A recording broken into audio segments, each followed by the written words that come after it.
In this video, we show you how we use IronX LS by CarPro.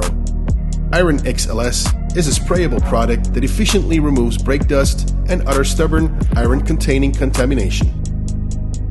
Simply spray enough IronX on a dry and cool surface of the car.